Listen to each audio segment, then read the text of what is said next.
મિત્રો અત્યારે આપણે છીએ હળવદ શહેરની મોરબી ચોકડી ઉપર, એટલે કે કચ્છ અમદાવાદ હાઈવે ઉપર હળવદ શહેરમાં જે મોરબી ચોકડી આવેલી છે એક્ઝેક્ટ ત્યાં આગળ. અને મોટાભાગના બધાએ જે હાઈવે ઉપર ધંધો નાનો મોટો કરતા હોય તો એને બધાને ખબર હશે કે હાઈવે ઉપર જો તમે એક બેનર માર્યું હોય તો એલએનટી વાળા આવીને કાઢી જાય, જો એક કેબિન મૂક્યું હોય તો એલએનટી વાળા આવીને કાઢી જાય. અહીં જે બસ સ્ટેન્ડ એલએનટીનું જે બનાવવામાં આવ્યું છે મિત્રો, ત્યાં આગળ જો તમારી કંઈ વસ્તુ પડી હોય તો એ રહેવા નથી દેતા. અને એટલું બધું એલએનટી વાળા જે છે સજાગ છે, એટલા બધા એ જાગૃત છે અને એટલા બધા ધ્યાન રાખી રહ્યા છે, એટલી બધી વાહન ચાલકોની લોકોની ચિંતા કરી રહ્યા છે.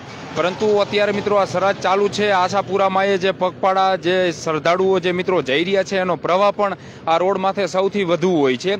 એવા સમયે જે ગેસની પાઇપલાઇન નાખવામાં આવી રહી છે, આ ગેસની પાઇપલાઇનના કોન્ટ્રાક્ટર દ્વારા મિત્રો રોડની ખરેખર 3 મીટર આના હેઠે એનું કામગીરી કરવાની હોય છે.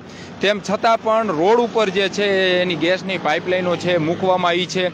રાત્રિના સમયે અહીંથી હજારો વાહનો નીકળતા હોય, દિવસના સમયે પણ એટલા વાહનો નીકળતા હોય.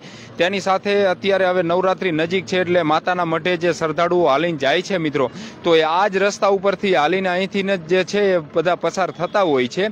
તો ગમે ત્યારે કંઈ પણ મોટો અકસ્માત જે છે મિત્રો એ સર્જાય એવી સ્થિતિ છે. અને આપણને પણ એટલા માટે થયું મિત્રો કે આ બતાવીએ કે ખરેખર આવું ન હોય.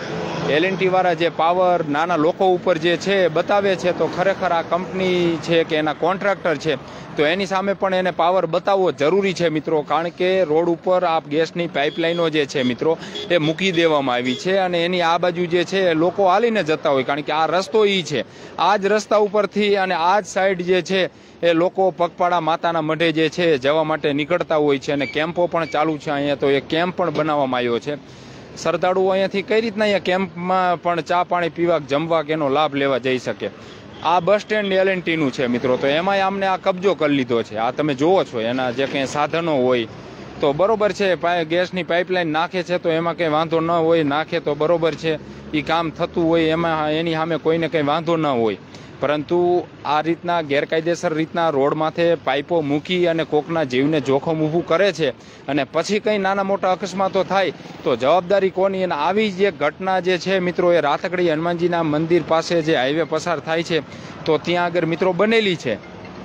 આવી જે ઘટના મિત્રો ત્યાં આગળ બનેલી છે, આપણને ખબર છે. એમાં એક વ્યક્તિનું મૃત્યુ પણ થયું હતું, એ તમને મને બધાને મિત્રો ખબર છે. તો પછી આ તમે જુઓ છો અહીંયા આગળ આ જે એમને પાઇપલાઇન જે બિછાવવાની જે કંઈ એમની કામગીરી ચાલુ છે, તો કામગીરી તો કરવાની જ હોય ને એની સામે કોઈને વાંધો પણ ન હોય. પરંતુ આવી રીતના નહીં, કોકના જીવના જોખમે કે કોકનો જીવ લઈને આવી કામગીરી ન કરવાની હોય. રોડ ઉપર તમે જુઓ છો કે આ પાઇપો જે છે મિત્રો એ મૂકી દેવામાં આવી છે, એટલે આ અકસ્માત ગમે ત્યારે અહીંયા મિત્રો સર્જાવાનો છે. એનું કારણ એ છે કે અત્યારે શ્રદ્ધાળુઓ જે છે મોટી સંખ્યામાં અહીંયાથી પસાર થતા હોય છે અને આ જ રસ્તા ઉપરથી પસાર થતા હોય છે. તો પછી હવે મિત્રો જોવાનું એ છે કે એલએનટી વિભાગ જે છે, આ કોન્ટ્રાક્ટરો જે છે તો એની સામે શું પગલાં લે છે, એની સામે શું કાર્યવાહી કરે છે.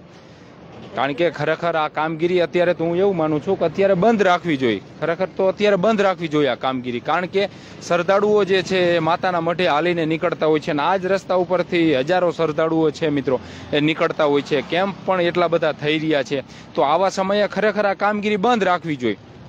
અને આ રીતના રોડ ઉપર તો કંઈ ન જ હોય. અધિકારીઓ જે છે એલએનટીના જે કંઈ અધિકારીઓ છે તો અધિકારીઓના ધ્યાને આ વાત નહીં આવતી હોય, સામાન્ય લોકોના ધ્યાને આવે છે, શ્રદ્ધાળુઓના ધ્યાને આવે છે, તો હજારો વાહન ચાલકોના ધ્યાને આવે છે. તો પછી આ એલએનટીના જે કંઈ અધિકારીઓ છે ખાલી ટોલ બૂથ ઉપર ટોલ વસૂલવામાં જ વ્યસ્ત છે, એમની આ જવાબદારીમાં નથી આવતું કે રોડ ઉપર આવી રીતના અકસ્માતો જે છે એ અકસ્માતો આ રીતના સર્જાય તેવી રીતના જે કંઈ માલ સામાન જે છે એ મૂકી દેવામાં આવે છે. અને ત્યાર પછી એલએનટી વિભાગની ટીમ જે છે આમને કંઈ કહેતી નથી. બાકી તો કોઈ રોડ ઉપર કેબિન મૂક્યું હોય, લારી નથી રહેવા દેતા, આપણને બધાને ખબર છે. તો પછી આની સામે શું કાર્યવાહી કરે છે એ હવે જોવાનું છે મિત્રો. આભાર.